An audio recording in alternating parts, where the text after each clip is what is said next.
J'ai trouvé ma fille endormie dans la rue et je me suis figé. Son mari avait vendu leur maison et épousé sa maîtresse des années auparavant, la laissant sans rien. Je l'ai recueillie. Le lendemain, je suis allé à son immeuble. Quand il a ouvert la porte, ce que j'ai fait. Il ne l'oubliera jamais. La première fois que je l'ai vu là, allongé par terre comme une ombre de plus dans la ville, j'ai senti quelque chose se briser en moi pour toujours. C'était un vendredi soir, un de ces soirs où le froid vous glace jusqu'aux os, même avec un manteau. Je venais de descendre du bus, les mains encore tremblantes de fatigue du voyage. Je voulais juste rentrer chez moi, me faire un café chaud et me reposer un peu avant de dormir. Je ne m'attendais à rien d'extraordinaire sur ce trajet de 5 pâtés de maison. Mais cette nuit-là, Dieu avait d'autres plans. Je l'ai vue de loin, une forme recroquevillée sur le coin entre 2 boîtes en carton. Elle ne bougeait pas. Elle ne parlait pas. Elle ne demandait pas d'aide. Au début, j'ai pensé que c'était juste une autre sans-abri, comme tant d'autres qui peuplent tristement les rues à la tombée de la nuit.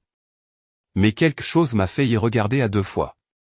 Je ne sais pas si c'était ses cheveux, longs, sombres et familiers, ou la façon dont elle avait ses bras repliés contre sa poitrine, comme elle le faisait quand elle était petite et avait froid. Je me suis approché lentement, le cœur battant si fort que je l'entendais dans mes oreilles. Quand je fus à moins de 2 mètres, mon monde s'est effondré. C'était ma fille, ma petite fille, mon sang, allongée dans la rue comme si elle ne valait rien. Oh mon Dieu, ai-je murmuré, sentant mes jambes me lâcher. Sarah, Sarah, qu'est-ce que tu fais ici? Je me suis agenouillé à côté d'elle, bien que mes genoux protestent contre la maladresse de mes mouvements. Son visage était sale, marqué par la poussière de la rue. Sa peau était froide, ses lèvres gercées. Ses vêtements étaient usés et déchirés à plusieurs endroits. Une de ses baskets ne lui appartenait pas, elle semblait trop grande. L'autre n'était qu'un morceau de semelle maintenu par 2 fils. Je lui ai touché l'épaule avec précaution. Mon amour, réveille-toi, s'il te plaît. Elle a ouvert les yeux lentement, comme si elle avait du mal à se souvenir où elle était. Quand son regard s'est posé sur moi, un mélange de surprise, de honte et de soulagement a traversé ses traits. Papa, a-t-elle murmuré d'une voix brisée. Qu'est-ce que tu fais ici? Je ne pouvais pas parler. Ma gorge s'est nouée d'une manière que je n'avais jamais ressentie auparavant. Je l'ai juste prise par les bras et l'ai serrée contre moi.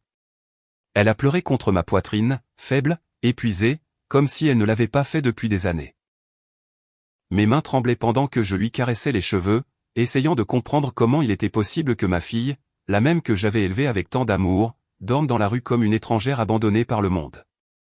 Lève-toi, chérie, ai-je réussi à dire enfin, d'une voix rauque. On rentre à la maison tout de suite. Tu ne restes pas ici une seconde de plus. Elle tremblait en essayant de se lever. Nous avons dû le faire petit à petit, en s'appuyant sur moi comme elle le faisait quand elle était petite et avait peur de marcher seule les nuits d'orage. Son corps était si léger que cela m'a inquiété. Depuis combien de temps ne mangeait-elle pas correctement? Combien de nuits avait-elle dormi comme ça, exposée au froid, au danger, à l'indifférence des gens? Papa, a-t-elle répété, presque dans un murmure. Il m'a laissé sans rien. Sa voix s'est brisée en prononçant cette phrase, et j'ai tout compris. Je n'avais pas besoin d'en entendre plus pour savoir de qui elle parlait. Son mari. Le même que je n'avais jamais complètement approuvé. Le même qu'elle avait défendu tant de fois. Le même qui l'avait convaincu que j'étais trop protecteur.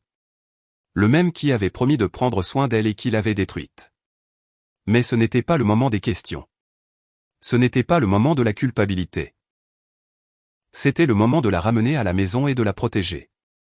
Je l'ai aidée à marcher les quelques pâtés de maison jusqu'à chez moi. Chaque pas semblait peser une tonne. Elle pleurait en silence. Moi aussi, bien que je ne l'ai pas laissée me voir. En entrant, je l'ai enveloppée dans une couverture chaude et l'ai assise sur le canapé. Je lui ai fait une soupe chaude, la même recette que je lui préparais toujours quand elle était malade enfant. Elle a à peine pris quelques cuillerées avant de s'endormir, vaincue par l'épuisement. Je suis resté à la regarder pendant longtemps. Ma fille, la même qui rêvait autrefois de fonder une famille, était là, abattue, brisée, dépouillée de tout par l'homme qui avait juré de l'aimer. Et puis la rage m'a envahi. Une rage dense, profonde, comme un feu qui grandissait dans ma poitrine, mais aussi une douleur qui me faisait trembler. Pendant que je la regardais dormir, j'ai compris que je ne pouvais pas rester les bras croisés. Pas cette fois, pas après avoir vu ce que j'avais vu. Je devais faire quelque chose. Je devais affronter cet homme. Je devais reprendre ce qu'il lui avait pris. Pendant que je me préparais une tasse de thé pour rester éveillé, mon esprit a commencé à échafauder un plan. Un plan qui n'avait rien à voir avec la violence, mais avec la dignité, avec la justice, avec l'amour paternel, avec tout ce qu'il n'avait jamais eu pour elle.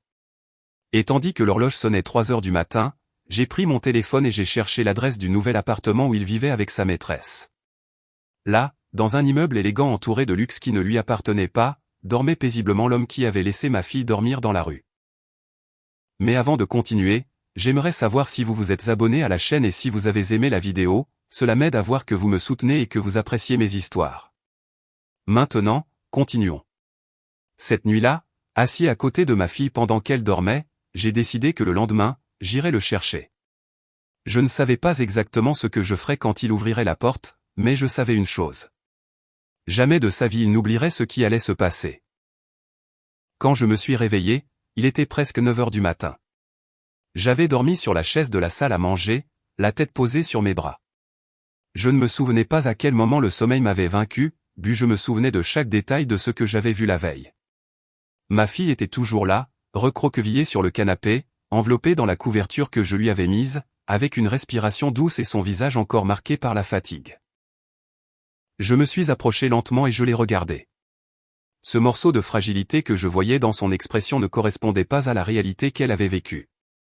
Et pendant que je la regardais dormir, une pensée m'a frappé avec la force d'un marteau. Ma fille avait complètement disparu de ma vie depuis 2 ans, et je n'avais jamais imaginé qu'elle était dans cet état. Ça m'a fait mal. Ça m'a transpercé. Ça m'a détruit de l'intérieur. J'ai fait du café en silence, sans faire de bruit pour ne pas la réveiller. Mais pas même 10 minutes ne sont passées avant que je l'entende bouger. Elle s'est assise lentement, comme si son corps était encore lourd. Quand elle a ouvert les yeux et m'a vu, elle a souri, mais c'était ce sourire brisé, comme si elle avait du mal à se souvenir comment faire. « Bonjour, papa » a-t-elle murmuré. Je me suis approché et me suis assis à côté d'elle. Je ne voulais pas la presser, mais je savais qu'elle devait parler. Elle le savait aussi. « Tu veux manger quelque chose » ai-je demandé pour lui donner le temps. Elle a secoué la tête. « Non, j'ai juste besoin de te raconter ce qui s'est passé. » J'ai pris une profonde inspiration. J'ai hoché la tête. « Je suis là, chérie. Raconte-moi tout. N'aie pas peur. » Elle a serré ses mains l'une contre l'autre, tremblant légèrement. Ses yeux regardaient vers le bas, évitant les miens. Et puis elle a commencé. « Papa, il a vendu la maison sans rien me dire. Je l'ai appris quand les nouveaux propriétaires sont arrivés et m'ont demandé de partir. Il vivait déjà avec elle, avec sa maîtresse, et moi, je n'avais nulle part où aller. J'ai senti une vague de chaleur parcourir ma poitrine. Une fureur pure, une indignation absolue. Comment a-t-il pu te faire ça, ai-je réussi à dire avec difficulté. Elle a secoué la tête. Parce qu'il a toujours été comme ça, papa. Je l'ai juste caché pour que tu ne souffres pas. Il m'a manipulé. Il m'a fait croire que si je te disais quelque chose, ça te provoquerait une crise cardiaque, que tu ne pourrais pas le supporter, qu'il valait mieux te laisser tranquille. Je l'écoutais en silence, sentant mon cœur se serrer. Mais ce n'est pas le pire, a-t-elle poursuivi, et sa voix s'est brisée. Quand il est parti avec elle, il m'a laissé sans argent. J'avais des emplois temporaires, mais ça ne suffisait à rien. J'ai dormi chez des amis, mais ça n'a pas duré longtemps. Puis dans des motels bon marché, à la fin, je me suis retrouvé dans la rue. Je n'en pouvais plus. Je lui ai pris la main. Sa main était froide, mais sa douleur brûlait. « Pourquoi n'es-tu pas rentré à la maison » ai-je demandé presque dans un murmure. Elle s'est mise à pleurer. « Parce que j'avais honte, papa. J'avais honte que tu me vois comme ça, vaincu. Et parce qu'il n'arrêtait pas de répéter que tu étais mieux sans moi, que j'étais un fardeau, que si je revenais chez toi, je ruinerais ta vie. Je l'ai cru. J'ai été une idiote. » Je lui ai doucement relevé le visage pour qu'elle me regarde dans les yeux. « Écoute-moi bien, » lui ai-je dit d'une voix ferme mais tremblante d'émotion. « Jamais, au grand jamais, tu n'as été un fardeau. Tu es ma fille, ma famille, mon sang. J'aurais traversé le monde pour t'aider. Comment as-tu pu penser que je serais mieux sans toi? Elle s'est effondrée. Ses pleurs ont inondé la pièce. Sa douleur se mêlait à mon impuissance. Je l'ai serrée dans mes bras pendant que son corps tremblait. Je suis désolé, papa, répétait-elle encore et encore. Je suis désolé. Tu n'as pas à t'excuser, chérie, ai-je répondu en lui caressant les cheveux. Tu n'as rien fait de mal. Tu as été la victime d'un homme sans âme. Mais maintenant, tu es ici avec moi et tu ne passeras plus une seule nuit dans la rue. Je te le jure. Elle est restée là, serrée contre moi, pendant de longues minutes. Quand elle s'est enfin calmée, elle a pris une grande inspiration et a ajouté, il vit dans les condominiums des Chênes avec sa femme. Enfin, sa maîtresse. Maintenant, ils disent qu'ils attendent un enfant. C'est pour ça qu'il a vendu la maison si vite. Il voulait de l'argent pour sa nouvelle vie. Sa nouvelle vie. La phrase m'a transpercé la poitrine comme une balle.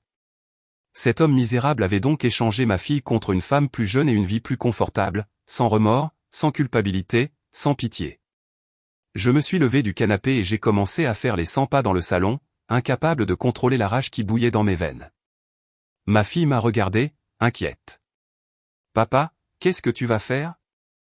Je me suis arrêté. Je l'ai fixé. J'ai senti mes mains se serrer en poing. Je vais faire ce que j'aurais dû faire il y a longtemps, ai-je dit d'une voix profonde. Je vais aller lui parler. Elle a ouvert de grands yeux de peur. Papa, non, s'il te plaît. Il est dangereux. Tu ne sais pas de quoi il est capable. Et il ne sait pas de quoi je suis capable, ai-je répondu sans la quitter des yeux. Elle a dégluti difficilement. Promets-moi que tu ne vas rien faire de mal. Je l'ai regardé avec tendresse, mais avec une certitude que je ne me souvenais pas avoir ressentie depuis des années. Je te promets que je ne ferai rien qui te fasse du mal. Mais je ne vais pas laisser l'homme qui t'a détruite continuer à vivre comme si de rien n'était. Elle a baissé le regard. Je crois qu'elle a compris que ma décision était irréversible. Je suis allé dans ma chambre, j'ai ouvert le tiroir de mon bureau et j'ai sorti un dossier où je gardais des documents importants. Je ne savais pas encore ce que j'allais utiliser, mais je savais que j'aurais besoin de quelque chose, n'importe quoi, une preuve, une donnée, un indice, car ce que cet homme avait fait ne pouvait pas rester impuni. Pendant que je regardais les papiers, j'ai entendu la voix de ma fille. Papa, merci de m'avoir ramené hier soir. Je me suis retourné. Elle était à la porte avec un sourire fragile mais sincère. Et ce sourire m'a donné de la force. Sarah. Ai-je dit d'une voix douce en m'approchant d'elle, ne pense plus jamais que tu es seule. Je l'ai serrée dans mes bras une fois de plus. Et ce matin-là, alors que le soleil commençait à peine à poindre à la fenêtre, j'ai su avec certitude que le lendemain, je regarderais dans les yeux l'homme qui a détruit sa vie, et qu'il n'oublierait jamais ce qui allait se passer. J'ai peu dormi cette nuit-là, en fait presque pas du tout. Chaque fois que je fermais les yeux, je voyais le visage de ma fille, sale, fatiguée, vaincue. Et puis je voyais le visage de cet homme qu'elle avait appelé mari pendant tant d'années. Un homme qui l'a utilisé, trompé et abandonné sans aucun remords. Je me suis levé avant que le soleil ne se lève complètement. J'ai fait du café. J'ai mis une veste épaisse et je me suis assis à la table de la cuisine, regardant le dossier de documents que j'avais sorti la veille. Je ne savais toujours pas ce que je cherchais, mais quelque chose en moi me disait qu'il y avait là les pièces d'un puzzle que je n'avais pas voulu voir par le passé. Pendant que je passais en revue de vieux reçus, des contrats et une copie de l'acte de mariage de ma fille, j'ai entendu ses pas légers derrière moi. Elle s'est approchée avec une expression qui mêlait honte et soulagement. « Bonjour, papa » a-t-elle murmuré. « Bonjour, chérie. As-tu pu te reposer ?» Elle a hoché la tête, bien que ses yeux disent autre chose. « J'ai mieux dormi que depuis des années » a-t-elle avoué, et cela m'a transpercé l'âme. Je lui ai versé une tasse de café chaud et nous nous sommes assis face à face. La lumière du matin entrait par la fenêtre et éclairait son visage. C'était comme voir le reflet de la petite fille que je portais autrefois sur mes épaules pour l'emmener au parc, la même qui me demandait des histoires avant de dormir, la même qui avait promis de m'appeler tous les jours en partant vivre avec son mari. Mais la vie avait été cruelle avec elle, trop cruelle. « Sarah » ai-je dit d'une voix ferme. « J'ai besoin que tu me dises tout ce dont tu te souviens. Tout, même ce que tu penses sans importance. » Elle s'est mordu la lèvre inférieure, hésitante. Puis elle a pris une profonde inspiration et a hoché la tête. D'accord, papa. Je te dirai tout. Elle s'est installée sur la chaise comme si elle se préparait à ouvrir une boîte pleine de souvenirs douloureux. Il a commencé à changer bien avant de partir avec elle, a-t-elle commencé. Au début, je pensais qu'il était stressé par le travail, mais non, il avait déjà une relation avec cette femme. J'ai été l'idiote qui n'a pas voulu le voir. Tu n'es pas une idiote, ai-je interrompu doucement. Elle a continué sans tenir compte de mon commentaire. Un jour, il est arrivé furieux et m'a dit que la maison devait être mise à son nom. Il m'a crié dessus.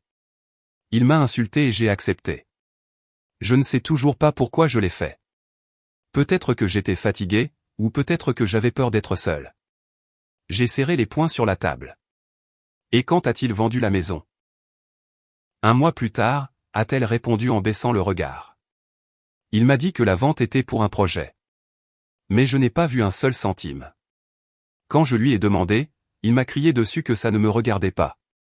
Puis il a disparu pendant 2 jours, et quand il est revenu, il prévoyait déjà de partir avec elle. Ma respiration est devenue lourde. Et personne ne t'a aidé? Pas d'avocat, pas d'amis? Il m'a convaincu que si je le dénonçais, il pourrait dire que j'étais instable mentalement et que je perdrais tous mes droits. Il a même dit qu'il pourrait me retirer mon nom de famille. Il m'a terrifié, papa. J'ai ressenti quelque chose que je ne pouvais pas décrire. Ce n'était pas seulement de la rage. C'était une douleur ancienne, profonde, presque primitive, comme si l'injustice commise contre ma fille avait été clouée dans ma propre peau. Je me suis levé de la chaise sans le vouloir, poussé par le besoin de marcher. Elle m'a regardé, inquiète. Papa, à quoi penses-tu? Je pense, ai-je dit, le cœur battant, que cet homme va payer pour tout ce qu'il t'a fait. Que je vais le regarder dans les yeux et lui rappeler qui je suis, et que je ne vais pas lui permettre de détruire ta vie à nouveau. Jamais plus. Elle est restée silencieuse. Puis, lentement, elle a parlé. Papa, j'ai peur. Je me suis retourné et les regardé avec tendresse. Tu n'as pas à avoir peur. Pas tant que je suis en vie. Elle s'est levée et m'a serré dans ses bras. Son corps tremblait, le mien aussi. Nous étions 2 âmes blessées essayant de trouver de la force l'une dans l'autre. Quand elle s'est écartée, j'ai pensé qu'elle voulait se reposer, mais elle est allée à son sac et en a sorti une enveloppe froissée et presque déchirée. J'ai trouvé ça il y a longtemps, a-t-elle dit. Il ne sait pas que je l'ai. Je l'ai gardée sans savoir pourquoi, mais peut-être que ça te sera utile. Je l'ai prise dans mes mains. J'ai ouvert l'enveloppe avec précaution. À l'intérieur se trouvaient des copies de mes imprimés, des contrats, des SMS, tous liés à la vente de la maison. Il y avait des mouvements bancaires suspects, des dépôts sur des comptes inconnus, et une chose qui a attiré mon attention. Un message de la maîtresse lui disant « Vends-la maintenant. Nous devons conclure l'affaire pour l'appartement. » J'ai posé mes mains sur la table. J'ai senti que tout s'emboîtait, chaque pièce, chaque tromperie, chaque mensonge. Cet homme n'avait pas seulement abandonné ma fille, il ne l'avait pas seulement manipulée, il ne l'avait pas seulement laissée dans la rue, il l'avait escroquée. Il l'avait dépouillée de tout ce qui lui appartenait. Et en plus, il avait utilisé cet argent pour construire sa nouvelle vie. Je suis resté une longue minute à regarder ces papiers. C'était le début de mon chemin. C'était mon arme. C'était la porte pour détruire ce qu'il avait construit. J'ai rendu les papiers à ma fille et lui ai caressé le visage. Chérie, merci de me faire confiance. Elle a souri faiblement. Qu'est-ce que tu vas faire avec ça, papa? J'ai pris une grande inspiration. Je vais obtenir justice, mais pas par les coups, pas par la violence. Je vais le faire comme il se doit, avec intelligence, avec stratégie et avec calme. J'ai fait un pas vers la fenêtre et j'ai regardé dehors. Aujourd'hui, je n'irai pas encore le voir, ai-je ajouté. Pas tant que je n'aurai pas tout ce dont j'ai besoin. Mais bientôt, très bientôt, il saura ce que c'est que d'affronter un père qui a vu sa fille souffrir. Elle s'est approchée, a posé sa tête sur mon épaule et a murmuré, « Papa, j'ai peur qu'il te fasse du mal. » J'ai souri sans la regarder. Ne t'inquiète pas. Il ne va pas me toucher. Il ne le pourra pas, mes mains se sont serrées en poing. Le plan était né, un plan qu'il ne verrait jamais venir, un plan qui changerait sa vie pour toujours. J'ai passé la matinée à examiner chaque document que ma fille avait conservé dans cette enveloppe froissée. C'étaient des pièces détachées, des fragments d'un puzzle qui commençaient enfin à montrer une image claire. Mais je savais que si je voulais démasquer cet homme, je ne pouvais pas me contenter de papiers volants et de soupçons. J'avais besoin de preuves solides, de témoins, de détails, et de connaître de près la fausse vie qu'il avait construite en utilisant la souffrance de ma fille. À 15 heures, j'ai pris mon manteau, mis les documents dans un dossier et je suis sorti. Ma fille faisait une sieste profonde. Son corps avait besoin de repos. Son âme aussi. Je n'ai pas voulu la réveiller. Je lui ai laissé un mot sur la table. Sarah, je suis sorti régler quelques affaires. Je reviens bientôt. Repose-toi, papa. En marchant vers l'arrêt de bus, j'ai ressenti un mélange d'angoisse et de détermination. Je ne savais pas exactement ce que j'allais trouver au condominium des Chênes. Mais je savais que je ne rentrerais pas chez moi tant que je n'aurais pas assez d'informations pour passer à l'étape suivante. Le trajet fut long. L'immeuble se trouvait dans un quartier élégant de la ville, très loin de là où ma fille et moi vivions. Je me souviens que pendant que le bus avançait, je voyais des maisons chères, des voitures de luxe et des gens avec des sourires de supériorité, comme si la vie n'avait jamais été cruelle avec eux. Je me suis demandé combien de vies mon ex-gendre avait écrasé pour arriver à cet endroit, combien de mensonges il avait raconté, combien de mal il avait causé. Quand je suis descendu du bus, l'immeuble est apparu juste en face de moi. Il était imposant, un bâtiment moderne avec une façade en verre, des jardins impeccables et un portail de sécurité qui ressemblait plus à un mur. Le contraste avec l'endroit où j'avais trouvé ma fille était violent. C'était obscène. C'était insultant. Je me suis dirigé vers l'entrée d'un pas ferme, bien qu'à l'intérieur je portais une mer d'émotions. Un gardien s'est approché immédiatement. « Bonjour, monsieur. »« Qui visitez-vous » a-t-il demandé d'un ton poli mais distant.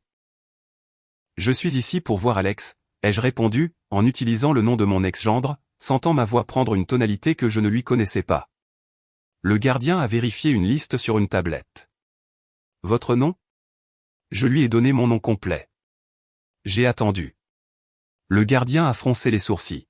« Vous n'êtes pas enregistré pour une visite. » Bien sûr que non. Cet homme n'aurait même pas permis à mes souvenirs de s'approcher de sa nouvelle vie. J'ai juste besoin de lui laisser des documents, ai-je dit en gardant mon calme. Ils sont importants. Je peux attendre dans le hall. Le gardien a hésité. Il m'a regardé de haut en bas. Je ne devais pas donner l'impression d'être dangereux. J'étais un homme de près de 70 ans avec un dossier à la main. Après quelques secondes, il a hoché la tête. D'accord, mais vous ne pouvez pas monter sans autorisation. Attendez ici. Je suis entré dans le hall. L'air froid et parfumé m'a frappé au visage. Il y avait des fauteuils luxueux, des sols brillants, des lampes modernes, tout ce que ma fille avait perdu. Je me suis assis, j'ai pris une profonde inspiration et j'ai observé les gens qui entraient et sortaient. De jeunes couples, des cadres, une femme enceinte, tous avec des vies parfaites, ou du moins des vies sans l'enfer que ma fille avait vécu. 15 minutes plus tard, j'ai entendu une voix familière. Ce n'était pas celle de mon ex-gendre. C'était une voix de femme. « Êtes-vous le père de Sarah ?» Je me suis retourné. C'était une voisine. Je l'ai su instantanément. Elle portait un sac de course, des vêtements élégants et avait cette expression de quelqu'un qui en sait trop, mais qui ne sait pas s'il doit parler. « Oui », ai-je répondu en me levant. « Je suis son père. » Elle a regardé sur les côtés comme si elle craignait que quelqu'un entende. « Je l'ai vu il y a longtemps, avant. » Elle a baissé la voix. « Avant qu'il ne la quitte. Votre fille venait beaucoup ici en pleurant. Il lui criait dessus devant tout le monde. Une fois, il l'a poussée dans le couloir. Mon cœur s'est arrêté. Il l'a poussée ? Ai-je demandé, sentant une vague de fureur. Oui, a-t-elle dit en fronçant les sourcils. Je l'ai signalé à l'administration, mais il a dit qu'elle avait juste trébuché. Et comme il est ami avec le superviseur, eh bien, vous savez comment ça marche. Je ne savais pas si je devais la remercier ou pleurer. Ma fille avait souffert plus que je ne l'imaginais. Et savez-vous s'il vit ici avec elle, ai-je demandé. La voisine a baissé le regard. Oui. Elle est venue vivre ici avant même qu'il ne se sépare de votre fille. Beaucoup de gens le savaient. Tout était un secret de Polichinelle. J'ai perdu le souffle un instant. La tromperie avait été plus profonde et plus effrontée que je ne le pensais. La femme s'est un peu rapprochée. Votre fille ne méritait pas ça, a-t-elle dit fermement. Personne ne le mérite. Mais lui, il se croit intouchable. Intouchable. Ce mot a résonné dans ma poitrine. Merci, ai-je répondu d'une voix basse mais ferme. Merci de me l'avoir dit. Elle a hoché la tête et s'est éloignée, me laissant seul avec des pensées qui n'étaient plus des pensées. C'était des feux. C'était des couteaux. C'était des décisions. J'ai regardé l'ascenseur. Je savais que je ne pouvais pas monter. Je savais qu'aujourd'hui je ne pouvais pas encore l'affronter. Mais j'avais besoin d'en voir plus. Alors je suis sorti de l'immeuble et j'ai fait le tour de la structure, cherchant des signes de sa vie de l'extérieur. Et il était là, sur le balcon du 4e étage, lui, mon ex-gendre. Il riait, un verre à la main, riait comme si la vie lui appartenait, comme s'il n'avait jamais fait de mal à personne. Et à ses côtés se trouvait la maîtresse, la femme pour qui il a détruit ma fille, la femme qui était enceinte à un stade avancé. Il y avait de la musique, il y avait de la fête, il y avait du bonheur. J'ai senti quelque chose se fendre en moi, car pendant qu'ils célébraient leur nouvelle vie, ma fille dormait chez moi après avoir vécu dans la rue. Je n'ai pas bougé un seul muscle, j'ai juste regardé jusqu'à ce qu'il rentre à l'intérieur de l'appartement, n'imaginant pas que d'en bas, l'homme qu'il n'aurait jamais dû mépriser l'observait. Ce jour-là, en m'éloignant de l'immeuble, j'ai tout compris. Je n'allais pas le frapper. Je n'allais pas l'insulter. Je n'allais pas l'affronter comme un vieil homme furieux. J'allais le détruire avec le même calme avec lequel il a détruit ma fille. Mais contrairement à lui, le mien ne serait pas de la lâcheté. Ce serait de la justice. Je suis rentré à la maison lentement, le dossier pressé contre ma poitrine et mon esprit plein d'images que je ne pouvais pas effacer. Chaque pas semblait plus lourd que le précédent. L'écho des rires que j'avais entendus sur ce balcon continuait de marteler ma tête comme un marteau. Des années s'étaient écoulées depuis que j'avais ressenti un mélange aussi explosif de haine, de douleur et de détermination.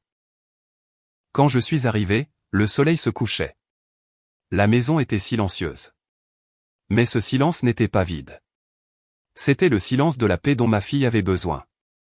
Je me suis approché du canapé où elle avait dormi la nuit précédente.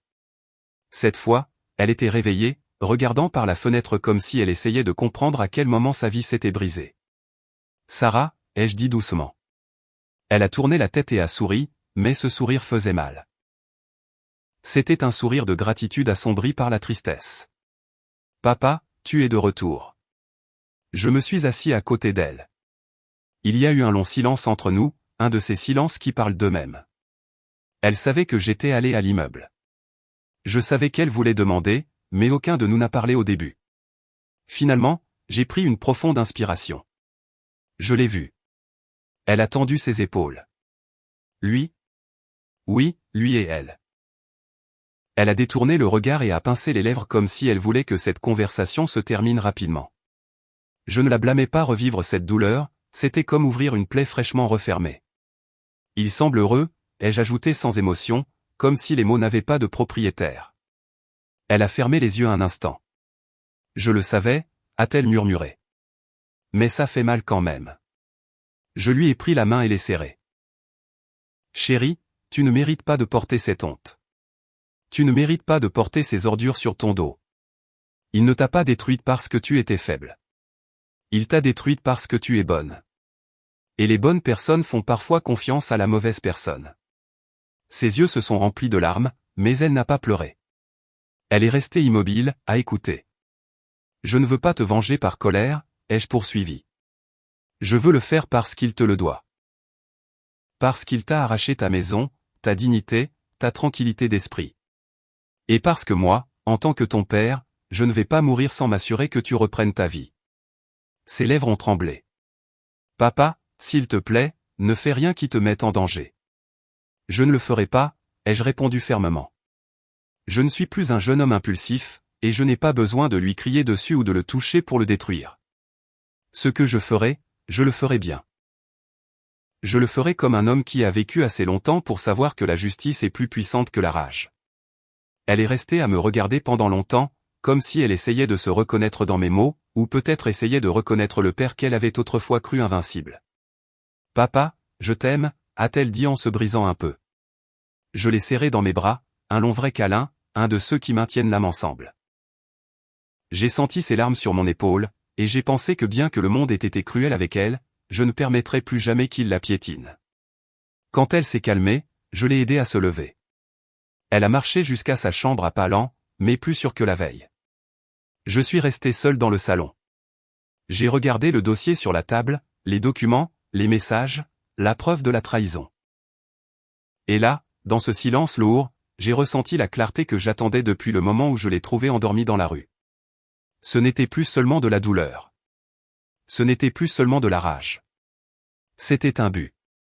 Un but si solide qu'il semblait faire partie de mon propre corps. Je me suis approché de la fenêtre. La nuit était déjà tombée. Les lampadaires illuminaient la solitude de ma maison. J'ai pensé à ma fille dormant en sécurité sous un toit à nouveau. J'ai pensé à l'homme qui l'avait détruite et qui vivait maintenant comme un roi. J'ai pensé à la femme qui l'accompagnait, à sa grossesse, à la vie parfaite qu'ils avaient construite sur des mensonges. Et sans m'en rendre compte, j'ai parlé à voix basse.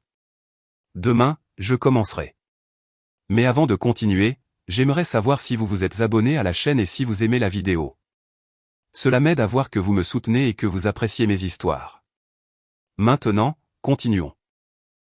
J'ai pris le dossier et je l'ai ouvert une fois de plus. Chaque document était une graine de vérité. Chaque message était une fissure. Chaque signature, chaque date, chaque conversation imprimée était un couteau que je pouvais enfoncer avec une précision chirurgicale. Je n'avais pas besoin de violence. Je n'avais pas besoin de menaces. Je n'avais pas besoin de risquer ma liberté ou mon intégrité. J'avais juste besoin de tout organiser. Et puis j'ai su ce que je devais faire. J'ai commencé à classer les papiers par date, puis par type, puis par pertinence juridique. J'ai sorti un vieux carnet que je gardais dans le tiroir. Celui où j'écrivais les dépenses du ménage, les anniversaires et les rappels. Ce jour-là, ce carnet est devenu mon arme. Là, j'ai tracé les premières lignes du plan. Un plan lent, un plan froid, un plan impossible à arrêter une fois qu'il serait lancé. Mon ex-gendre avait un point faible, un qu'il n'avait pas remarqué jusqu'à ce moment. La maîtresse ne savait pas que la maison qu'il a vendue appartenait à ma fille. Elle ne savait pas qu'elle avait été achetée grâce à l'effort mutuel des deux. Et surtout, elle ne savait pas qu'il avait commis une fraude en mettant la propriété à son nom par manipulation émotionnelle et menace. Les murs de cet appartement luxueux étaient construits sur un secret que seul moi pouvais détruire. J'ai fermé le dossier. J'ai respiré profondément. J'ai regardé l'horloge. 22 heures. Ma fille dormait paisiblement dans sa chambre. Moi, par contre, j'étais éveillé, plus éveillé qu'à aucun autre moment de ma vie, car je savais quelque chose avec une certitude absolue. Demain serait le début de la fin pour lui, et le début d'une nouvelle vie pour ma fille. J'ai dormi à peine quelques heures, mais je me suis levé avec une clarté que je n'avais pas ressentie depuis des décennies. Le lever du soleil entrait par la fenêtre comme une ligne dorée, fendant l'obscurité de la chambre en deux. Je me suis habillé lentement, avec la solennité de quelqu'un qui se prépare à quelque chose d'inévitable. Je me suis lavé le visage, j'ai peigné mes cheveux gris et je me suis regardé dans le miroir. Je n'ai pas vu un vieil homme. J'ai vu un père. J'ai vu un protecteur. J'ai vu quelqu'un qui en avait assez que la vie lui enlève ce qu'il aimait. J'ai pris le dossier avec les preuves et je l'ai mis dans ma mallette en cuir, celle que j'utilisais il y a de nombreuses années quand je travaillais encore. Avant de partir, je suis passé par la chambre de ma fille. Elle dormait profondément, respirant avec un rythme que je n'avais pas entendu depuis avant son mariage. Je l'ai regardée un instant. J'ai ajusté une couverture sur ses épaules. Aujourd'hui, je commence à te rendre ta vie, ai-je murmuré sans qu'elle m'entende. Je suis sorti et j'ai fermé la porte avec précaution. Le chemin vers les condominiums. Les chênes semblaient différents cette fois. Il n'y avait pas d'angoisse ni de rage incontrôlée, seulement de la détermination. Chaque pas était une déclaration silencieuse. Je viens pour toi, pour ce que tu as fait, pour ce que tu as détruit. Quand je suis arrivé, le gardien m'a reconnu. Il a pris une profonde inspiration, comme s'il sentait déjà la tempête que j'apportais avec moi. « Bonjour, monsieur. » a-t-il dit avec un certain malaise. Je suis ici pour voir Alex, ai-je répondu sans détour. Laissez-moi appeler, a-t-il balbutié. Non, ai-je interrompu en le fixant. N'appelez pas. Je monte. Le gardien a hésité. Il a regardé vers la guérite. Il a regardé vers le bâtiment. Il savait qu'il ne pouvait pas m'arrêter sans causer de problème. Finalement, il a cédé. Il est au 4e étage, appartement 4B. J'ai hoché la tête, stockant l'adresse dans ma mémoire comme si je l'avais attendu toute ma vie. J'ai passé le tourniquet et suis entré dans le hall. L'ascenseur a mis une éternité à s'ouvrir, mais une fois à l'intérieur, le silence métallique a semblé être un préambule solennel. J'ai regardé mon reflet dans les portes. Un homme avec des yeux pleins d'un feu que personne ne pourrait éteindre. Quand les portes se sont ouvertes, le couloir était vide. J'ai avancé lentement, sentant chaque battement de cœur dans ma poitrine, comme un tambour annonçant la bataille. Devant la porte 4B, je me suis arrêté. J'ai respiré. J'ai organisé mes idées. Et j'ai frappé. Au début, il n'y a pas eu de réponse. J'ai frappé à nouveau, plus fort. J'ai entendu des pas familiers, des pas que ma fille a dû entendre des milliers de fois s'approcher d'elle pour lui faire du mal. La porte s'est ouverte slowly, et il était là, mon ex-gendre, plus jeune que moi, physiquement plus fort, plus arrogant que jamais. Il portait des vêtements de sport chers. Il avait un sourire arrogant jusqu'à ce qu'il me voie. Son visage a changé. Le sourire est mort. Ses yeux se sont agrandis avec un mélange de surprise, d'agacement et de peur. Vous, a-t-il craché le mot comme si j'étais une peste. Qu'est-ce que vous faites ici? Je n'ai pas répondu immédiatement. Je l'ai regardé attentivement, sans me presser. Il est devenu mal à l'aise. Vous n'avez rien à faire chez moi, a-t-il ajouté en essayant de retrouver son ton de supériorité. Je suis venu vous parler, ai-je dit enfin. Et je ne partirai pas tant que je ne l'aurai pas fait. Il a laissé échapper un rire court et nerveux. Parler de quoi? De votre fille? Elle a cherché ce qui lui est arrivé. Je ne vais pas être responsable d'une femme inutile incapable de subvenir à ses besoins. Là, je l'ai senti. Mon estomac s'est retourné. Mon sang a bouilli, mais je n'ai pas élevé la voix. Je n'ai pas avancé. Je ne l'ai pas touché. J'ai juste pris une profonde inspiration. Je vais le répéter une seule fois, ai-je dit avec un calme glacial. Parlez de ma fille avec respect ou ce sera pire pour vous. Il a froncé les sourcils. Pire? Vous me menacez, vieil homme? Non, ai-je répondu en le regardant dans les yeux. Une menace, c'est dire quelque chose qui pourrait arriver. Je ne travaille pas avec des pourrais. Je travaille avec des faits. Il a ri à nouveau, cette fois plus fort. Et qu'est-ce que vous allez faire? Me frapper? Appeler la police? Dire au monde que votre fille est une ratée? C'est à ce moment précis que j'ai compris pourquoi ma fille s'était brisée, pourquoi elle était tombée si bas, pourquoi elle avait eu peur de rentrer à la maison. Cet homme n'avait pas d'âme. Laissez-moi entrer, ai-je ordonné. Non. Alors je parlerai ici, ai-je répondu en soulevant un peu la mallette. Ses yeux se sont fixés dessus. La peur est revenue. Qu'est-ce que vous avez là-dedans? Ce qui devrait vous inquiéter, ai-je répondu. Des preuves, des documents, des messages, des transactions illicites, des conversations avec votre maîtresse avant de quitter ma fille, et le plus intéressant, la preuve que vous avez commis une fraude avec la vente de la maison, une propriété qui légalement n'aurait jamais dû être à votre nom. Il a pâli. Je l'ai vu déglutir difficilement. Je l'ai vu vaciller une seconde. Vous ne savez pas de quoi vous parlez, a-t-il balbutié en reculant d'un pas, non, ai-je souri légèrement. Je sais tout et ce que je ne sais pas, je le découvrirai. Aujourd'hui, je suis venu vous avertir. Demain, je n'avertirai plus. Il respirait vite. Il a regardé nerveusement à l'intérieur de l'appartement. Quelqu'un bougeait dans la cuisine. La maîtresse. Alors j'ai su qu'il ne voulait pas qu'elle entende. Écoutez bien, ai-je dit en me penchant juste un peu vers lui. Ma fille a dormi dans la rue, seule, affamée, brisée, pendant que vous jouiez aux riches ici. C'est fini. Vous ne pouvez rien prouver, a-t-il essayé de répondre. Mais sa voix tremblait. Aujourd'hui, je ne viens pas le prouver. Aujourd'hui, je viens vous le dire. Demain sera différent. Il a ouvert la bouche pour dire autre chose, mais il n'a pas pu. Il est resté là, paralysé, regardant l'homme qu'il pensait faible juste parce qu'il avait les cheveux gris. J'ai souri d'un petit sourire contrôlé, dangereux. Profitez de votre journée, Alex. Il vous en reste peu comme celle-ci. Je me suis retourné. J'ai marché vers l'ascenseur. Je n'ai pas regardé en arrière. Je n'en avais pas besoin. J'avais accompli la première partie. Il savait déjà que je l'avais trouvé, et il savait, même s'il ne l'admettrait pas, que cette fois il ne pourrait pas s'échapper. L'ascenseur descendit lentement, et tandis que les lumières du panneau passaient de 4 à 3, puis à 2, je sentis ma respiration se stabiliser à nouveau. Je n'avais pas levé le petit doigt contre lui, mais je l'avais vu trembler. Pour la première fois, Alex comprit que ce n'était plus la main de quelqu'un d'autre qui tremblerait, mais la sienne. La justice, tôt ou tard, arrive, surtout quand un père cesse de se taire.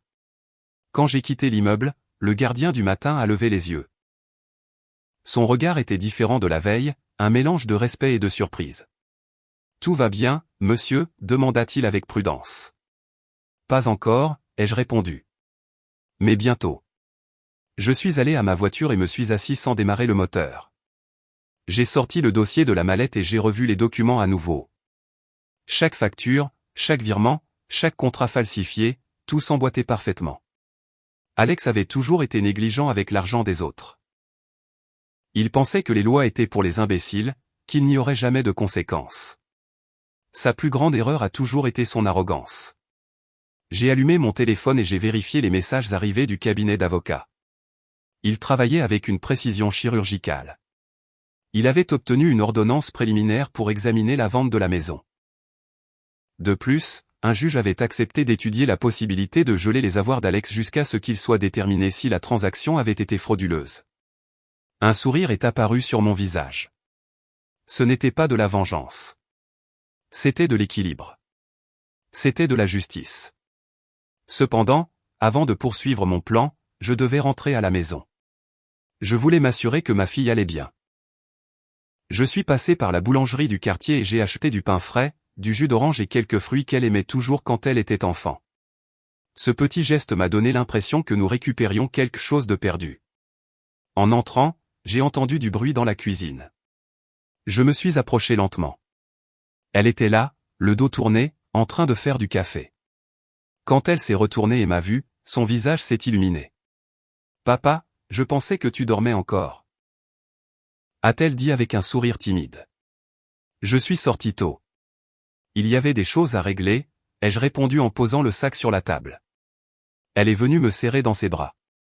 Sa peau sentait le savon et son étreinte tremblait, mais elle était sincère.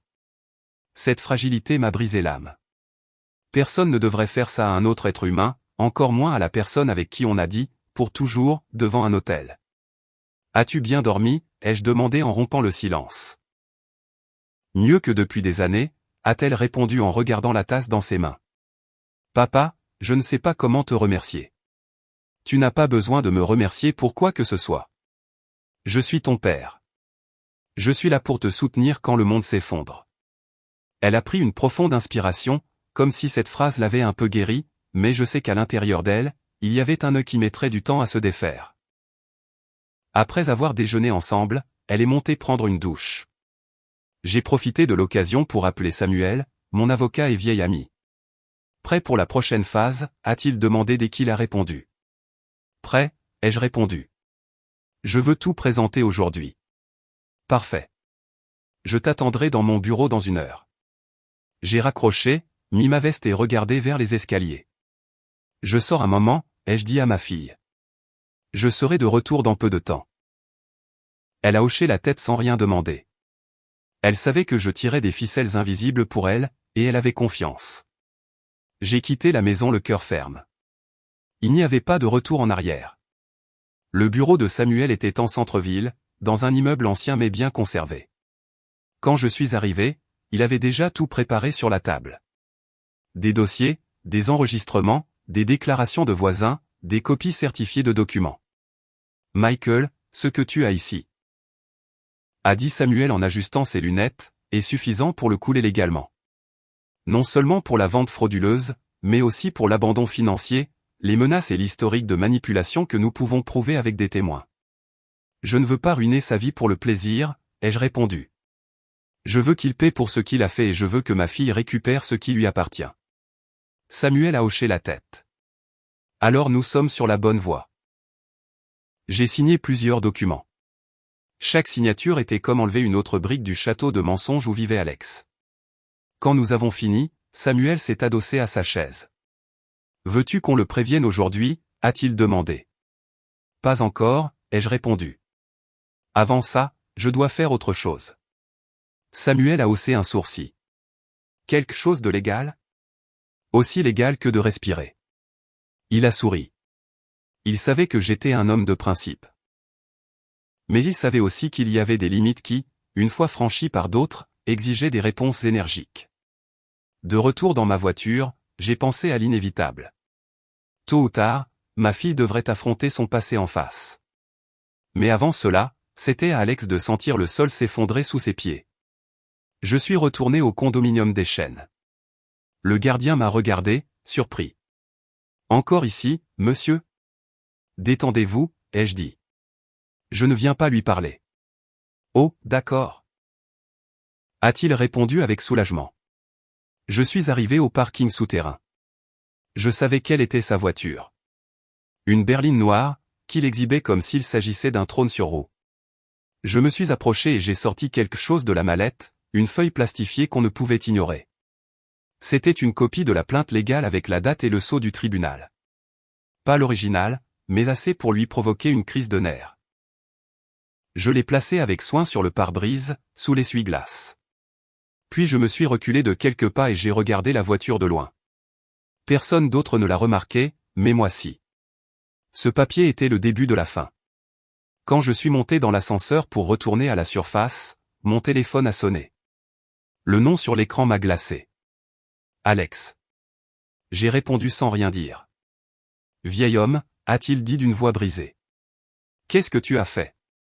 Qu'est-ce que c'est que ce papier sur ma voiture ? Pourquoi te mêles-tu encore de ma vie ? J'ai souri.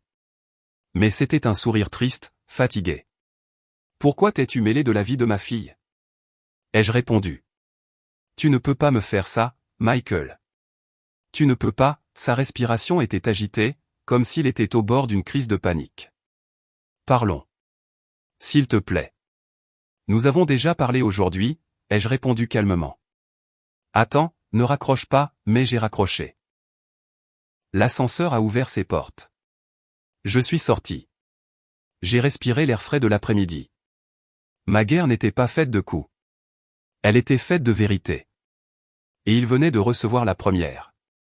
Cet après-midi-là, après avoir raccroché, je suis resté quelques secondes à regarder l'écran noir. C'était étrange. Pendant des années, Alex s'était cru invincible, inaccessible, intouchable. Et maintenant, avec juste un papier sous l'essuie-glace de sa voiture, sa voix s'était brisée comme celle d'un enfant effrayé. J'ai mis le téléphone dans ma poche et j'ai commencé à marcher vers la sortie du condominium. Il était temps de retourner auprès de ma fille, mais il était aussi temps de préparer le prochain coup.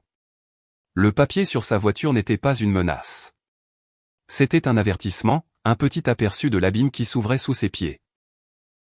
Alors que je m'éloignais, j'ai entendu des pas précipités derrière moi. J'ai tourné la tête, et il était là, Alex, respirant avec difficulté, comme s'il avait dévalé plusieurs étages par les escaliers pour me rattraper. Il transpirait, tremblait, et son arrogance, celle qu'il avait tant nourrie, avait disparu. « Michael, attendez » a-t-il dit en levant une main. Je me suis arrêté, non pas pour lui, mais pour ce que ce moment représentait. Pour la première fois de sa vie, c'était lui qui poursuivait un autre. « Que voulez-vous » ai-je demandé d'une voix neutre.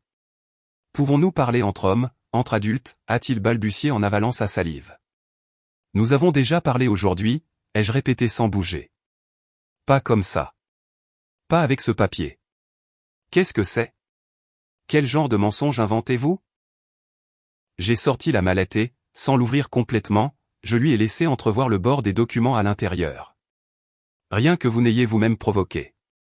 Alex a reculé, son visage contracté par un mélange de fureur et de peur. Vous ne pouvez pas détruire ma vie, a-t-il dit dans un murmure presque désespéré. Comme vous avez détruit celle de ma fille, ai-je répondu en le fixant. Comme vous l'avez laissée sans abri. Comme vous l'avez abandonnée. Comme vous l'avez poussée. Comme vous l'avez humiliée pour qu'elle ne revienne jamais vers moi. C'est ça que vous voulez qu'on oublie? Il a ouvert la bouche mais n'a pas trouvé de réponse, car la vérité l'acculait plus que n'importe quel coup. C'est du passé, a-t-il tenté de dire en reprenant un peu d'air. Il faut regarder vers l'avant. Vous avez regardé vers l'avant quand vous avez vendu ce qui lui appartenait, ai-je répondu en faisant un pas vers lui. Maintenant, ce sera à votre tour de regarder en arrière, sur tout ce que vous avez fait, et cette fois, vous ne pourrez pas vous cacher. Il s'est tendu. Michael, j'ai une vie maintenant, un fils en route. Je ne veux pas de problème. Je n'en voulais pas non plus, ai-je répondu froidement. Mais vous les avez créés, et la différence entre vous et moi, c'est que j'assume la responsabilité de ce que je fais. Il est resté silencieux, mais sa respiration trahissait qu'il était au bord de l'effondrement. Cet homme qui avait fait pleurer ma fille tant de fois avait maintenant peur de quelques feuilles de papier. Sans en dire plus, je me suis retourné. Il ne m'a pas suivi.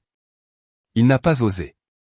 Sur le chemin du retour, j'ai appelé Samuel. Je veux voir la maîtresse, lui ai-je dit. La maîtresse, a-t-il répété, surpris. Oui, j'ai besoin de son témoignage, même si elle ne le donne pas officiellement. J'ai besoin qu'elle sache avec qui elle vit. Samuel a soupiré.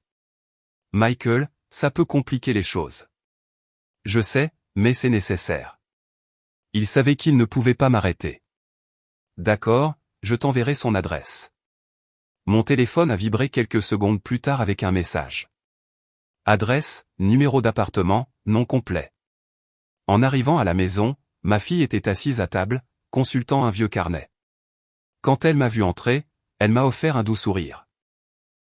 Papa, tu as fait quelque chose, n'est-ce pas? J'ai hoché la tête. Le premier pas, elle n'a pas posé plus de questions. Elle ne voulait pas de détails. Peut-être avait-elle peur d'entendre la vérité. Ou peut-être avait-elle plus confiance en moi qu'en n'importe quelle explication. Nous avons mangé ensemble, un repas simple, mais plein de quelque chose que nous n'avions pas ressenti depuis longtemps. L'espoir. Après le dîner, je l'ai accompagnée dans sa chambre. Je lui ai souhaité bonne nuit et j'ai attendu qu'elle s'endorme. Quand j'ai su qu'elle se reposait, j'ai repris la mallette. Il était temps de continuer. L'adresse de la maîtresse se trouvait dans un autre quartier élégant, un immeuble plus petit, mais tout aussi cher. Je suis arrivé vers 21h. Le portier m'a arrêté. Qui cherchez-vous? Ashley, ai-je répondu en utilisant son prénom. Il a vérifié une liste. Qui êtes-vous? Une vieille connaissance. Je ne mentais pas. Je l'avais vu aux côtés d'Alex plus de fois que je n'aurais voulu m'en souvenir. Le portier a hésité un moment. Puis il a appelé l'appartement. Il a parlé à voix basse. Il a raccroché. Vous pouvez monter, a-t-il dit finalement. Quand j'ai atteint la porte de l'appartement, j'ai entendu une voix féminine de l'autre côté. Qui est-ce? C'est Michael, ai-je répondu. Le père de Sarah. Il y a eu un silence, long, tendu, profond. La porte s'est entr'ouverte. Ashley était là, les cheveux attachés, les yeux gonflés et vêtue d'une robe de chambre élégante. Son ventre arrondi montrait sa grossesse avancée. Entrez, a-t-elle dit finalement en ouvrant complètement la porte. Je suis entré sans enlever ma veste. Ashley s'est assise sur le canapé, une main posée sur son ventre. Je sais pourquoi vous êtes venu, a-t-elle dit sans me regarder directement. Oh, vraiment, ai-je répondu. Alex m'a appelé. Il a peur. Je me suis assis en face d'elle. Il devrait avoir peur, ai-je répondu calmement. Elle a soupiré et m'a finalement regardé dans les yeux. Il m'a dit que vous vouliez le ruiner. Il s'est ruiné tout seul, ai-je dit sans ciller. Et il a entraîné ma fille avec lui. Je ne fais que remettre les choses à leur place. Elle a baissé le regard. Elle avait l'air nerveuse. Elle avait l'air fatiguée. Et pour la première fois, elle avait l'air perdue. Michael, a-t-elle dit à voix basse. Je ne savais pas qu'il avait laissé Sarah dans la rue. Il m'a dit qu'elle l'avait abandonnée, qu'elle était folle, qu'elle était violente, qu'elle ne méritait rien. Et vous l'avez cru, ai-je demandé en me penchant en avant. Ses yeux se sont remplis de larmes. Oui, a-t-elle admis en tremblant. Et maintenant, je ne sais plus quoi croire. J'ai sorti le dossier de la mallette. Je l'ai posé devant elle. Croyez en ceci, lui ai-je dit. Elle a ouvert le dossier, a regardé les documents, a lu les messages, les dates, les preuves.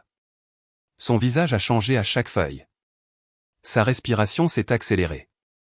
Ses mains tremblaient tellement qu'elle a failli laisser tomber les papiers. Mon Dieu, a-t-elle murmuré. Ashley, ai-je dit doucement. Je ne suis pas venu vous demander quoi que ce soit. Je suis juste venu vous montrer la vérité. Ce que vous déciderez de faire ensuite ne dépend que de vous. Elle m'a regardé avec des yeux rouges. Il m'a dit que vous étiez violent, que votre fille était partie parce que vous étiez un mauvais père. Vous a-t-il dit ça, ai-je demandé avec un sourire amer. Oui. Alors vous savez déjà qui est Alex, ai-je répondu en me levant. Un homme qui a toujours besoin d'un monstre pour justifier ses erreurs. Elle s'est effondrée en larmes. Elle a pleuré comme si son monde s'était écroulé. Et en silence, j'ai su que j'avais accompli quelque chose de plus profond que n'importe quel coup juridique. J'avais brisé le seul refuge émotionnel qu'Alex avait. Quand j'ai quitté l'appartement, j'ai pris une profonde inspiration. L'air de la nuit était froid mais libérateur. Alex ne le savait pas encore, mais ce que j'avais fait ce jour-là serait impossible à inverser. Le lendemain matin, quand je me suis réveillé, la maison était silencieuse. Le soleil entrait par la fenêtre de la salle à manger, illuminant la table où ma fille s'asseyait autrefois pour écrire dans un carnet déjà usé par tant de larmes. Je me suis fait un café et je suis resté un moment à regarder la porte de sa chambre. Elle dormait encore. Elle avait l'air si calme quand elle se reposait, si différente de la femme brisée que j'avais trouvée allongée dans la rue. J'ai pris une gorgée et j'ai regardé l'horloge. 8 heures pile. Le téléphone a vibré. C'était Samuel. Michael, a-t-il dit sans détour. Alex est allé au commissariat ce matin. Pour me dénoncer, ai-je demandé d'un ton presque amusé. Pour dénoncer qu'il est victime d'extorsion. Mais avant qu'il ait fini de parler, quelqu'un d'autre est apparu, qui? Samuel a fait une pause, comme s'il savourait le moment avant de le dire. Ashley. Tu as eu un effet immédiat sur elle. Elle est allée au commissariat avec le dossier que tu lui as laissé. Avec tout. J'ai fermé les yeux un instant, non par surprise, non par soulagement, mais pour quelque chose que j'attendais de ressentir depuis longtemps. La justice. Et qu'a dit l'officier, ai-je demandé. Que la plainte d'Alex ne tient pas. Et maintenant? Sa voix est devenue plus basse, maintenant ils ont 2 pistes d'enquête ouvertes.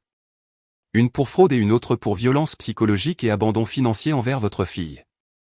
Je n'ai rien dit. J'ai juste inspiré profondément. Ça ne fait que commencer, a ajouté Samuel. Prépare-toi. Il va t'appeler. Qui l'appelle, ai-je répondu. J'ai raccroché. Pas même 10 minutes ne sont passées avant que le téléphone ne vibre à nouveau. Le nom d'Alex clignotait à l'écran. J'ai répondu. Qu'est-ce que tu as fait, a-t-il crié sans même respirer. Qu'est-ce que tu as raconté à Ashley? Pourquoi as-tu mêlé la police à ça? Je n'ai montré que la vérité, ai-je dit d'une voix calme. Mensonge, a-t-il craché. Tu as tout manipulé. Tu l'as embrouillé. Tu l'as empoisonné. Alex, elle a lu tes messages. Ta propre histoire t'a empoisonné tout seul. Il y a eu un silence tendu. J'ai entendu sa respiration accélérée, presque irrégulière. Ne ruine pas ma vie, a-t-il dit finalement, d'un ton qui frisait la supplication. Tu as ruiné la vie de ma fille, ai-je répondu sans élever la voix. Ce qui t'arrive à partir de maintenant n'est pas mon affaire. Il a frappé quelque chose. Un claquement de porte, un meuble. Je ne sais pas, mais quelque chose s'est cassé. Et je ne parle pas de bois.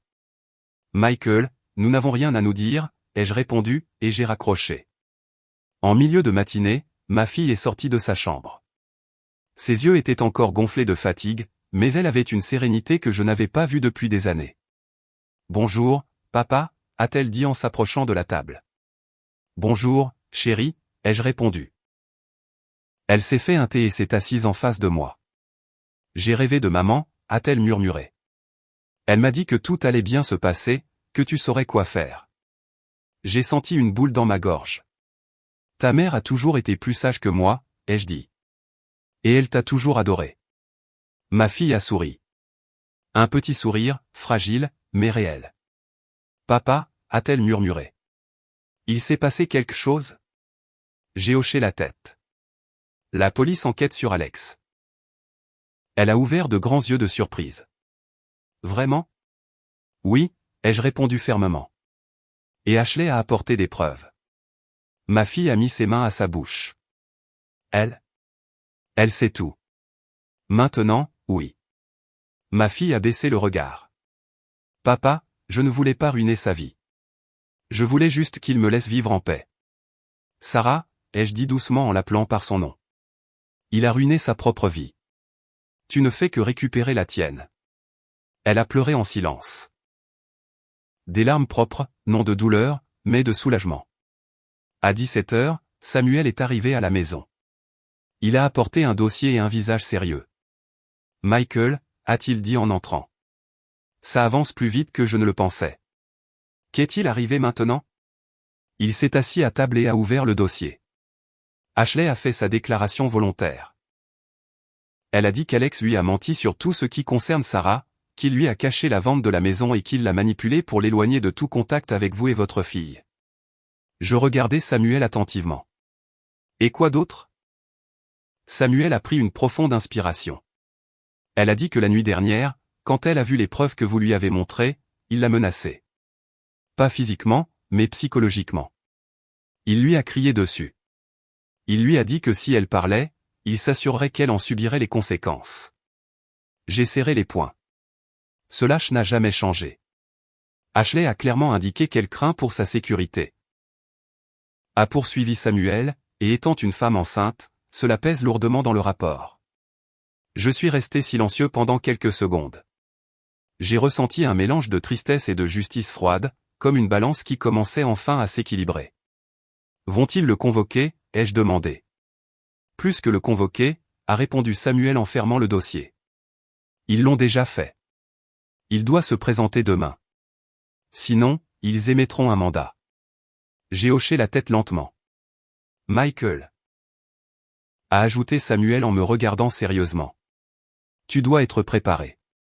Alex ne va pas abandonner facilement. Je sais, ai-je dit. Et tu dois aussi être prêt à la réaction de ses beaux-parents. Ils l'ont toujours protégé. J'ai souri avec un calme qui m'a même surpris. Ils ne savent pas ce que je sais. Samuel a soutenu mon regard. Il n'a pas posé plus de questions. Il savait que mon silence signifiait que la fin était proche. Ce soir-là, ma fille et moi avons dîné ensemble.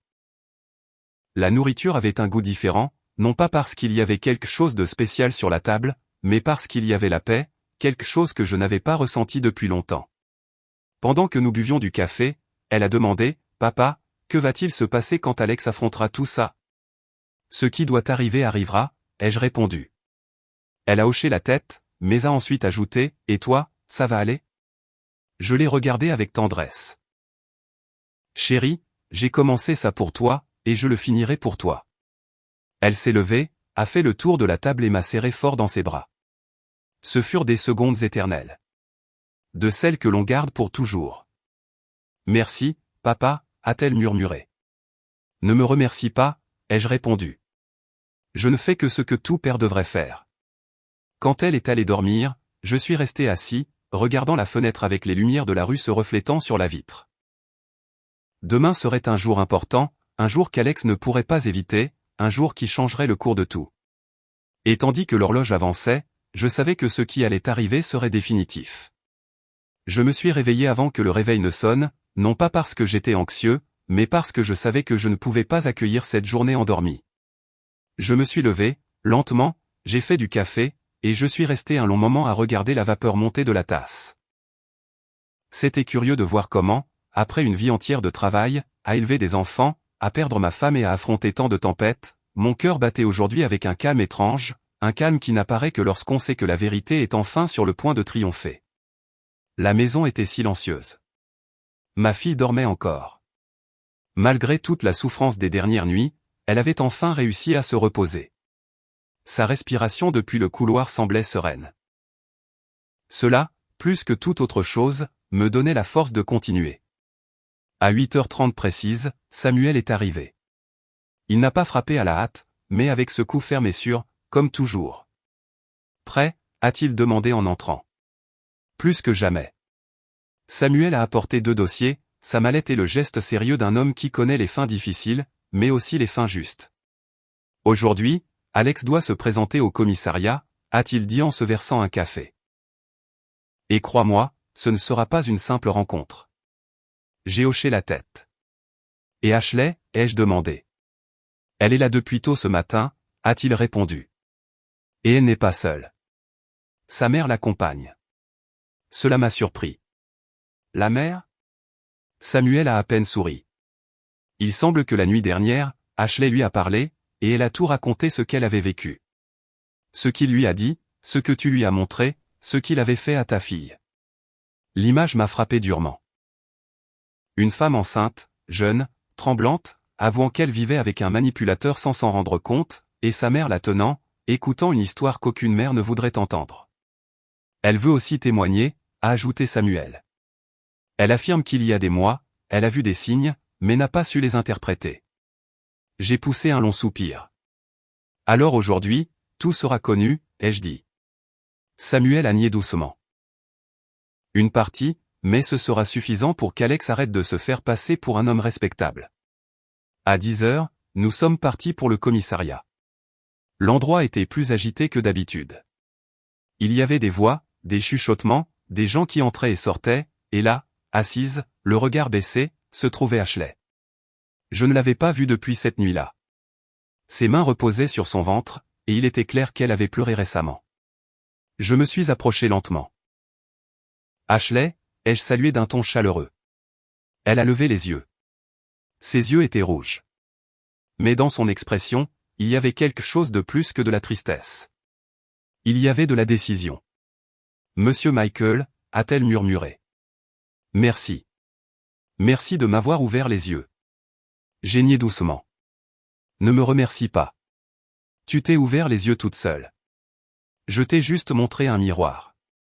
Elle a pincé les lèvres et a hoché la tête. Ma mère est à l'intérieur, a-t-elle dit. Elle parle aux officiers. Bien, ai-je répondu. C'est important.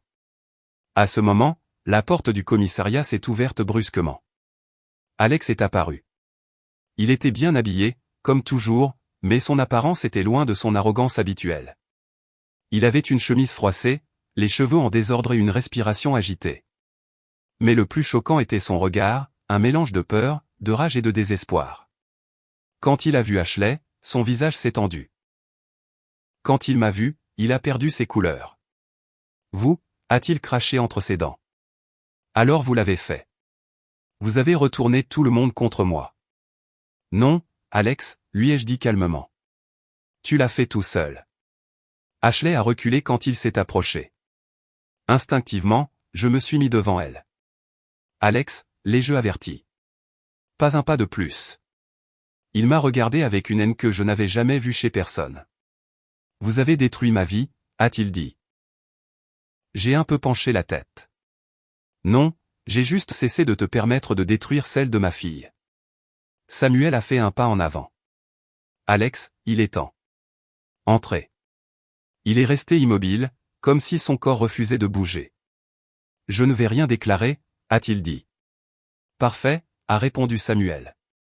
Nous le ferons sans vous. Nous le ferons sans vous, l'a frappé plus que n'importe quelle insulte. À l'intérieur, la scène était différente. Ordonnée, froide, officielle. Les déclarations ont été prises une par une. D'abord, Ashley a parlé. Je l'ai entendu de derrière la vitre. Sa voix était douce mais ferme. Elle a tout raconté. Les cris, les mensonges, les manipulations. Les nuits où Alex la faisait se sentir responsable de tout ce qu'il faisait. Elle a parlé de la vente de la maison de ma fille, de la façon dont il l'avait trompée en lui disant que Sarah ne voulait se battre pour rien. Et enfin, elle a parlé de la peur. C'est ce qui a le plus marqué. L'officier l'a regardé avec empathie et a noté chaque mot. Puis sa mère a parlé. Sa déclaration était énergique. Ma fille a changé depuis qu'elle est avec lui. Je pensais que c'était la grossesse, mais non, c'était lui. L'officier a terminé la note avec une expression sérieuse. Alex a été appelé ensuite. La pièce est devenue si silencieuse que l'on pouvait entendre le clavier d'un ordinateur à l'autre bout. J'attendais dans le couloir quand soudain la porte s'est ouverte et il est sorti furieux. Ils ont tout inventé, a-t-il crié. Tout. C'est un mensonge. Elle est manipulée par ce vieil homme. Il a montré Samuel, puis moi, puis Ashley. Vous deux, vous avez ruiné ma famille. Alex, a dit Samuel avec un calme forcé. Une famille n'est pas ruinée en montrant la vérité. Elle est ruinée en la cachant. Alex tremblait de la tête aux pieds. Je ne compte pas tout perdre pour une exagération, a-t-il grogné. Tu l'as déjà perdu, ai-je dit doucement. Sa mâchoire s'est crispée. J'ai vu quelque chose dans ses yeux que je n'avais jamais vu auparavant. La certitude qu'il n'y avait pas d'issue. Des heures plus tard, nous sommes rentrés à la maison. Ma fille préparait une soupe. Elle s'est précipitée vers moi. Comment ça s'est passé, a-t-elle demandé. Je l'ai regardée, j'ai pris une profonde inspiration et j'ai posé mes mains sur ses épaules. C'est fini, chérie. Il est acculé. Il ne peut plus te faire de mal. Elle est restée immobile. Puis elle s'est mise à pleurer, mais c'était un cri différent, comme si son corps expulsait des années de douleur tenue. Je l'ai serrée dans mes bras. J'ai senti sa tête trembler sur ma poitrine. Papa, pourquoi ai-je mis si longtemps à le quitter, a-t-elle demandé entre deux sanglots. Parce que tu croyais en l'amour, ai-je dit. Et ce n'est pas une erreur. Elle s'est un peu écartée et m'a regardé avec des yeux rouges. Tu penses que je pourrais recommencer? J'ai caressé ses cheveux. Tu le pourras. Tu n'es pas seul. Tu ne le seras plus jamais. Ce soir-là, pendant qu'elle dormait, j'ai reçu un message. C'était Samuel. Michael. Une ordonnance d'éloignement vient d'être émise contre Alex. De plus, ils vont commencer le processus d'enquête formelle. Demain, je t'en dirai plus. Je l'ai lu plusieurs fois. J'ai ressenti un immense soulagement. Non pas parce que je voulais le voir couler, mais parce que pour la première fois depuis des années, ma fille pouvait relever la tête sans crainte. Je me suis versé un whisky. Je me suis assis dans le fauteuil et j'ai soupiré longuement, profondément, libérateurement. Soudain, mon téléphone a de nouveau vibré. C'était un numéro inconnu. J'ai répondu. Silence, puis une voix brisée. Michael. C'était Alex. Je ne veux pas de problème, a-t-il dit. Je veux juste te parler, d'homme à homme. Juste ça. Je suis resté silencieux. Je suis détruit, a-t-il poursuivi. J'ai perdu Ashley. Ma famille ne veut plus me voir. Et maintenant, face à la loi, je ne sais pas quoi faire. Je n'ai pas répondu. Je sais que tu. Sa voix s'est brisée. Tu as raison. J'étais un monstre. Cela m'a surpris. Michael, je veux juste. Il a avalé sa salive. Je veux juste demander pardon. Je ne sais pas si ça aide. Je ne sais pas si ça change quelque chose, mais je devais le dire. J'ai pris une profonde inspiration. Alex, ai-je dit d'une voix ferme, ce n'est pas à moi de te pardonner. Il y a eu un long silence. Je sais, a-t-il murmuré, et il a raccroché. Quand j'ai posé le téléphone, je suis resté à regarder le mur. Je n'ai pas ressenti de satisfaction. Je n'ai pas ressenti de vengeance. J'ai juste senti que la boucle était bouclée. Ma fille dormait en sécurité dans la chambre voisine. Ashley, enceinte, était loin d'un homme qui aurait pu détruire sa vie. Alex, pour la première fois, faisait face aux conséquences réelles de ses actes. Et je pouvais dormir sans avoir l'impression de trahir la mémoire de ma femme. J'ai fini le whisky. J'ai éteint la lumière, et en montant les escaliers, une certitude m'accompagnait. Nous avions survécu, et demain serait meilleur. Il y a des moments dans la vie qui semblent vous couper le souffle, mais il y en a aussi d'autres qui vous le redonnent. Aujourd'hui, assis à la table où ma femme et moi avons partagé tant de souvenirs, je regarde ma fille endormie sur le canapé, serrant une couverture, respirant calmement, et je comprends que tout cela en valait la peine. Je n'aurais jamais imaginé que je devrais la sauver d'une chute aussi profonde. Je n'aurais jamais pensé que je la trouverais dormant dans la rue avec les mêmes vêtements qu'elle portait en quittant sa maison, croyant que l'amour suffisait pour être heureux. Ce jour-là, j'ai senti mon cœur se briser. Mais j'ai aussi compris qu'un père ne cesse jamais d'être un père. Pas quand son enfant grandit, ni quand la vie tourne mal. Au cours de ces mois, j'ai appris que la justice n'est pas toujours rapide, mais quand elle arrive avec une force qui change tout. Ma fille a commencé une thérapie. Elle reconstruit son estime de soi, et elle recommence à se regarder dans le miroir sans honte ni peur. Et moi, j'ai recommencé à sentir que j'ai encore quelque chose à offrir à ce monde, même si j'approche des 70 ans. Concernant Alex, je n'ai pas de rancune, je n'en ai pas besoin. La vie elle-même s'est chargée de lui montrer que les actions ont des conséquences. Il a perdu plus qu'une maison ou une position. Il a perdu le masque avec lequel il a trompé tant de gens. Et bien qu'il m'ait demandé pardon, il a compris que ce pardon n'était pas à moi de l'accorder. C'était à ma fille. Et elle, un jour, décidera quoi faire de cette blessure. Mais le plus important n'est pas ce qu'il a perdu, mais ce que nous avons gagné. Ma fille a retrouvé sa liberté. J'ai retrouvé ma famille. Et cette fois, je ne compte pas la laisser partir. Chaque matin, je la vois se réveiller plus forte, plus ferme, plus elle-même. Et quand elle me sourit, je me souviens que même dans les nuits les plus sombres, il y a toujours un lever de soleil qui attend. Je suis un homme simple, un homme âgé, un homme qui a fait des erreurs, mais qui a aussi appris à se relever. Et si je peux dire quelque chose après tout ce que j'ai vécu, c'est ceci, il n'est jamais trop tard pour sauver ceux que l'on aime. Il n'est jamais trop tard pour recommencer. Il n'est jamais trop tard pour se choisir soi-même. Je suis Michael et c'était mon histoire. Avant de vous dire au revoir, je veux m'adresser à vous qui êtes de l'autre côté de l'écran. Vous êtes-vous abonné à la chaîne? Si cette histoire a touché votre cœur, votre abonnement me montre que vous aimez ce contenu et que vous voulez entendre beaucoup plus d'histoires comme celle-ci. Laissez-moi un j'aime, cela m'aide beaucoup à continuer de créer des histoires qui touchent l'âme. Écrivez dans les commentaires ce que vous avez pensé de cette histoire et ce que vous auriez fait à ma place. J'adore lire vos opinions et vos expériences. Et dites-moi de quelle ville vous nous regardez. J'aime sentir que nous sommes connectés, peu importe la distance. Merci de m'avoir accompagné jusqu'à la fin. À la prochaine histoire.